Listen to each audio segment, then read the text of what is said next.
No, it's boom. I'll try to find music that matches that. I just gave you music. What's up, PAX of F3 The Union? Welcome to another episode of State of the Union. We got Jenna, as always, running point on the production of this fine podcast, and then Shrink, who will be your entertainment or your talent of the evening. I'm just going to be on here for introduction, the 29 seconds with Nantan, and then the closure. Really excited about this new updated podcast. One that's going to be a little bit shorter. Hopefully that means more guys are tuning in, catching updates of what's going on around the region that now spans to Bellefontaine and Richwood. And then as well, looking forward to this new format of in-person post-IPC interview with the Hymn of the Month, and that would be our main man, Precious. So hope you enjoy the podcast tonight, and let's get into it. All right, time for 29 seconds with Nantan.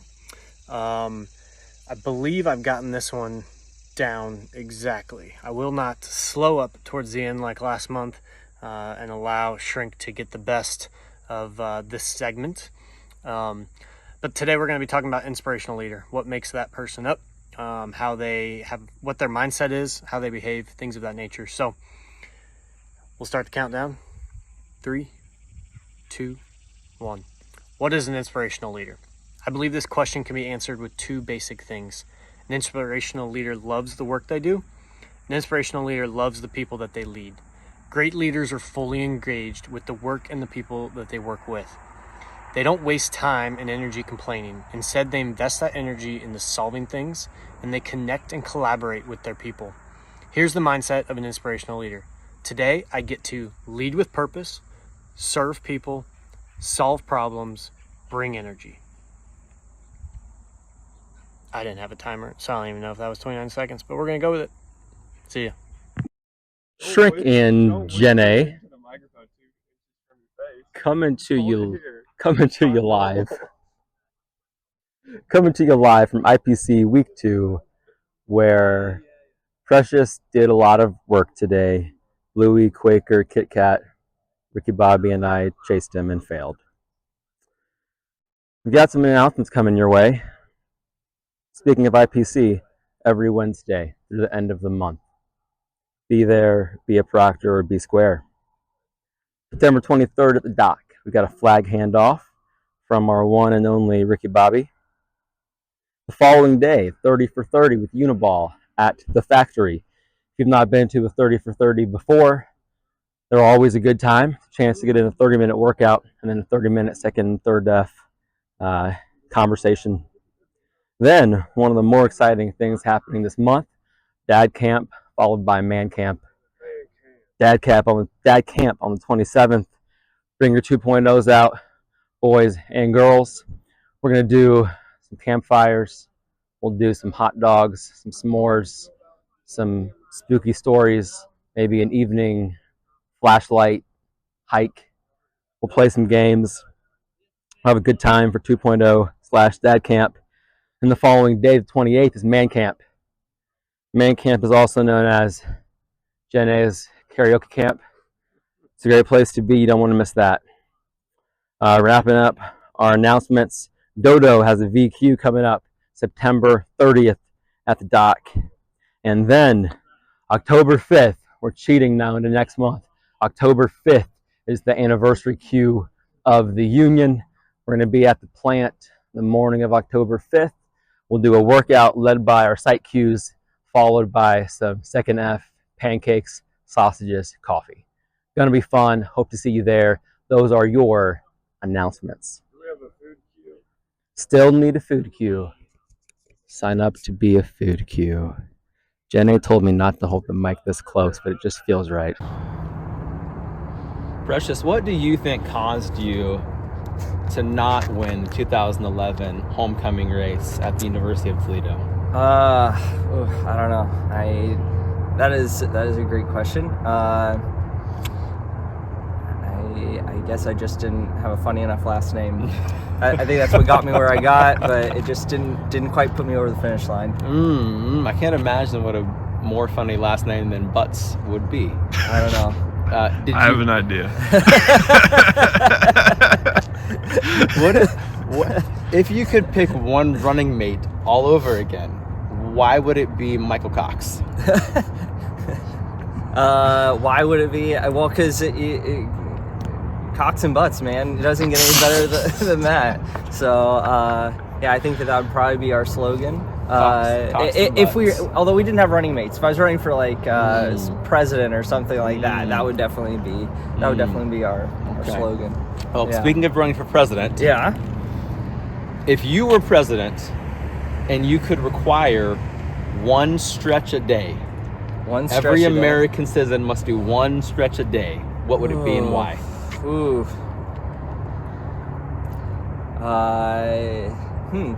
I think I would go with Vixen's. What are they called? Where you go across your body and you touch the opposite foot. Oh, okay. You know what I'm talking about? Uh-huh. I know that there's like windmills or something like that they're Mhm. called, but I would probably go with that because that's a nice whole body. Gets the arms, gets the legs, gets the spine, it gets everything. Okay. Shrink, do you Alright. know what he's referring to? Do you know what I'm talking about? Could you demonstrate? Yeah, good. This dance right here? Yeah, that one. guy? That's the guy. Yeah, exactly. Yeah. It's a solid move. Yeah. Solid move. Yeah. Well, let's stay in the vein of chiropractic medicine. Okay. If you could adjust any historical figure, Mm. who would it be and why?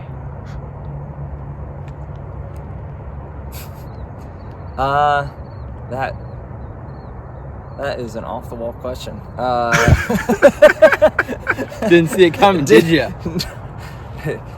Quite the curveball. You know, I don't know. I would say I'm gonna go with an oldie bitty goodie, Abraham Lincoln. Ooh, okay. Honest Abe. I did a report on him. It actually won me a trip to Washington D.C. My essay back when I was like 10 or something. I don't know if you guys do. You guys ever remember Marshes, like the store Marshes? It was like a small little grocer. No. They had like a contest. I won. Yeah. Writing about Abe Lincoln, and Wow. so that just like brings back good memories. So probably Abe Lincoln. Now you want to get your hands on him. Yep, exactly. Okay. Yeah, I get to Hands-on talk to him honest because I talk to patients the whole time. So Uh-huh. I get to know him, right? It'd be more Like- about getting to know him than actually the adjustment. I like that. I like that. All right. Well, speaking of adjustment and changes, Mhm. what are some ways that since doing F3, your life has adjusted or changed? Good question. Well, I'm a heck of a lot more fit.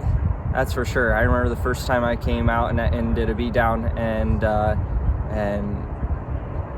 actually Jenna led it. It was the first like true beat down that I did, other than Ultimate, and I was gassed, and I couldn't plank for more than like 10 seconds, and I couldn't do the sit-ups or the hand release Merkins. That's what we were doing, like all the stuff that was Yeah. from the fitness test. Yeah. I could not do like any of it, and I was like ashamed of myself. I was like, all right, I got to do something about this. So I think that that's a huge one. I think that the men push me to be a better father. I think that one has been huge. Mhm. So I've seen really big changes in that personally. And so I think that I'm also just in general a happier individual. So yeah, it's great to have the fellowship and the support. So it's Awesome. really huge. Awesome. What's one F3 workout that when you see someone doing it, you're thinking, I'll be adjusting their back soon? Oh, I would say man makers. Ooh. Man makers are brutal, especially for the low back. I'm like, yep, I'll be seeing them later for sure. So you see people doing man makers and you think money makers. Bringing them in. Yeah, exactly. So if Yep. you ever lead a workout that's all man makers, we'll know what's going on. You know what's up, We'll exactly. know what's up. Yeah. Okay. Is there a piece of advice or encouragement, a word of wisdom that you would give fellow men of F3? I would say give all that you have when you're investing in when you're investing in F3, not just in the workouts, but work hard in the other two Fs as well. I think that that's one of the things that I like most about F3 is that it's not just workouts, it's the fellowship and the faith. Yeah. And I think that those last two elements are the things that a lot of times we forget or skip, and so giving everything we can to try to invest in those two elements as well is just crucial. So Yeah. I think that's where it's at. Awesome. Yeah. All right. Well, final question, Precious. You don't have to break confidentiality, but Sure. I will. You've adjusted me a few times now. So if you could, tell the people, what's your favorite part of my body? I love you, Gideon. Jenny's back here like, don't. The favorite part of your body.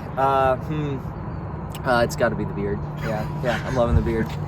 Yeah. Do you have any adjustments we can do to make it a little more full, To less fill gray? it out. Yeah, what you got for me? That one's not my area of expertise. Sorry. All right. Sorry. Cosmetic chiropractic. Yeah, there you go. Hey, a new thing. Yeah. Maybe. You heard it here. All right. Well, Precious, thanks for it, man. We appreciate it. Absolutely. Killed it. Well, that was awesome. Another conclusion to State of the Union podcast by Shrink and Jenna. Thank you, Precious, for joining. Just thank you, everyone, for listening, being a part of this region. Really appreciate you all. See you in the gloom. Always be accelerating.